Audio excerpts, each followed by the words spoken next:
Family and fellow soldiers, I'm the Professor, and this is the Moment of Truth.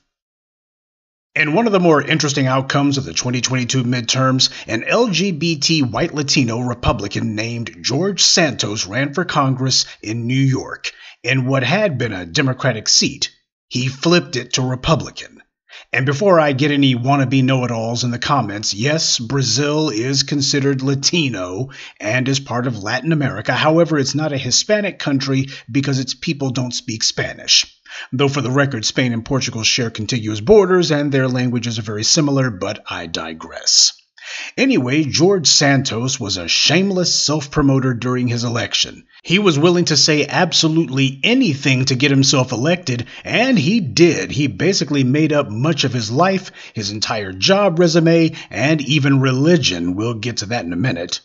When Santos flipped that New York seat last month, Republicans celebrated because, with the red wave having been reduced to a red ripple, this was one of the few bright spots in what was an otherwise disappointing and depressing night for the GOP.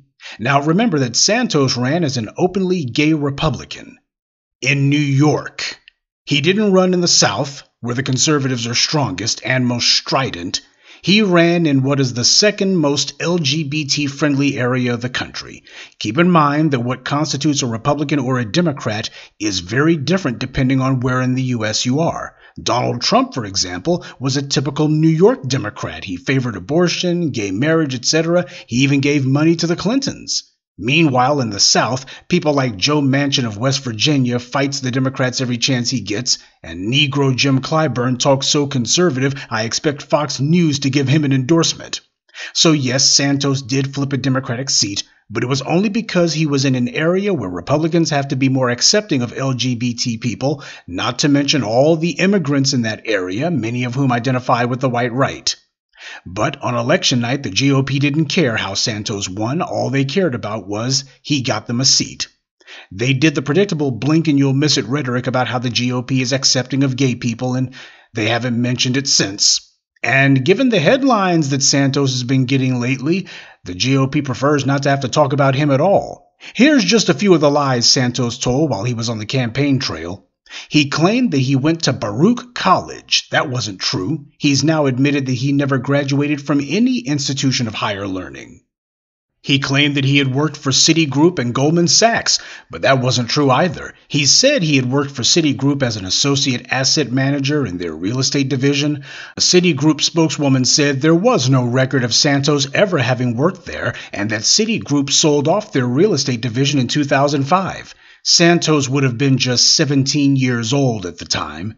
Santos also claimed to have been a landlord and said that the COVID-19 eviction moratorium given to renters hurt him as a landlord. There's no records of Santos having any properties in the United States, though investigators have found out that he's been evicted multiple times for failing to pay rent, and he even had a $12,000 civil judgment against him. He claimed that 4 of his employees had died in the Pulse nightclub massacre in 2016, but that wasn't true. He claimed that he run an animal charity. Not true. Yeah, I'll bet all of a sudden Herschel Walker wasn't looking so bad to the Republicans. But the biggest and most significant lie that Santos told was when he claimed that he had Jewish grandparents who had fled Belgium to escape the Nazis during the Second World War. But Jewish journalists checked into that claim and found that his grandparents were actually from Brazil and had been there before the Nazis came to power. Santos has since copped to these lies, downplaying them as being embellishments and a poor choice of words. Yeah, a poor choice of words that he also put on his campaign website. As for the claim of Jewish ancestry, Santos defended himself by saying that he never claimed that he himself was Jewish, just that he found out his maternal family had Jews in the background and that he considered himself to be Jewish. He said literally in the same sentence, I never claimed to be Jewish, I said I was Jewish. He actually said that. This isn't the first time that Santos has run for office. He ran 2 years ago and lost. I guess that after that he decided this time around he would throw the kitchen sink at it, and he did. Now, the reason for bringing this guy up is that anti-Semitism has been in the news a lot lately, why the white media's been obsessing over it. Kanye West is the biggest example that they've been pointing to, but just yesterday the white media has been trying to drag Whoopi Goldberg because they claim that she made some controversial statement or another. And of course, before that, heads were exploding over Kyrie Irving having an Amazon account, though conveniently the same people pretending to be outraged at him didn't want to do anything about Amazon, especially after they publicly stated that they wouldn't be taking down the movie that Kyrie Irving posted a Twitter tweet about.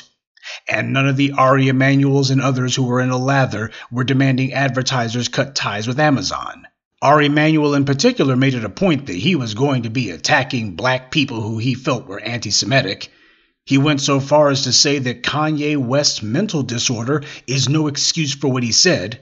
That's how determined this guy was to keep up the anti-black narrative. He claimed that someone being bipolar and mentally unstable was no excuse for that person making offensive statements.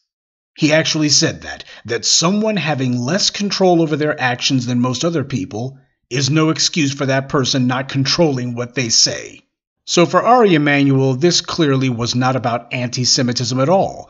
It was about his own personal bone to pick, a steady drumbeat of attack pieces against black people, the parade of demonization by the white media.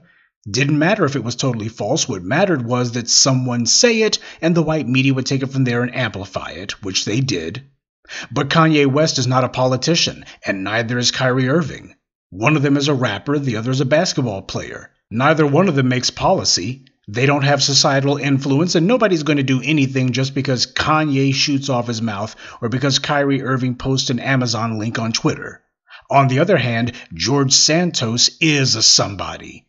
He's in Congress now, and he did it based on lies. He claimed that his family had been caught up in the Jewish Holocaust. He said these alleged Jewish ancestors had fled Ukraine before going to Belgium. And we're not seeing a whole lot of people in the white media saying much of anything about the fact that right now Ukraine has a Jewish president fighting the Russians, the same Ukraine that Santos falsely claimed that his grandparents had fled from. This Santos character took the most terrible tragedy in the history of the Jewish people, and he made it into part of his campaign stump speech.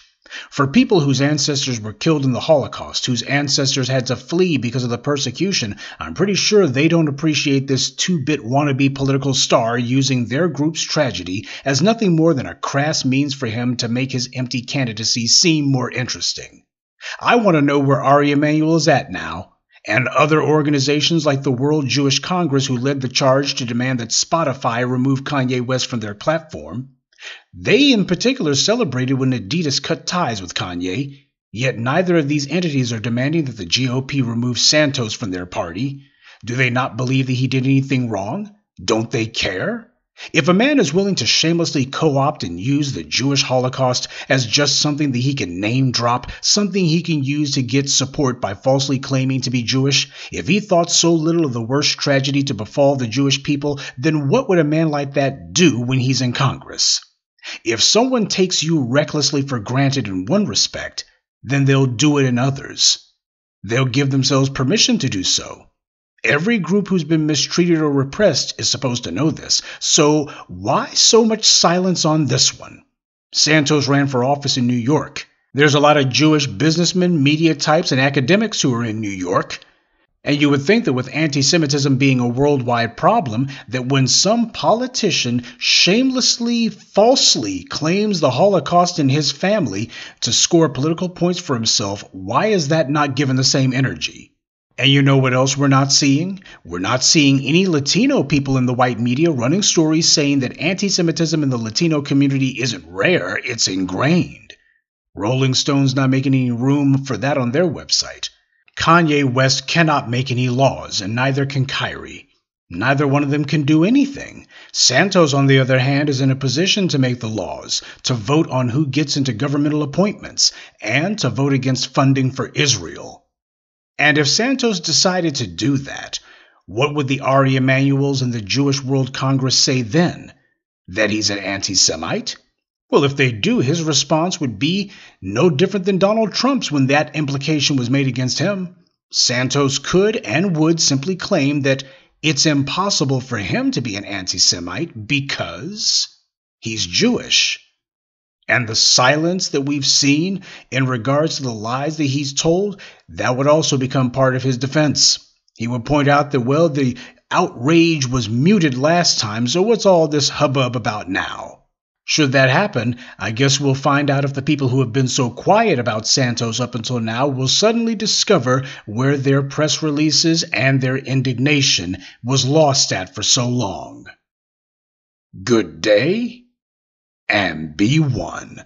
I'd like to take a moment to mention some of our contributors: Alice Ransom, ACAB Devil, Richard Allen Lovell, Sakina Collins, and Gregory Franklin. Salute to them, and thank you to everyone for listening, liking, and sharing this message. Black empowerment only exists because of you.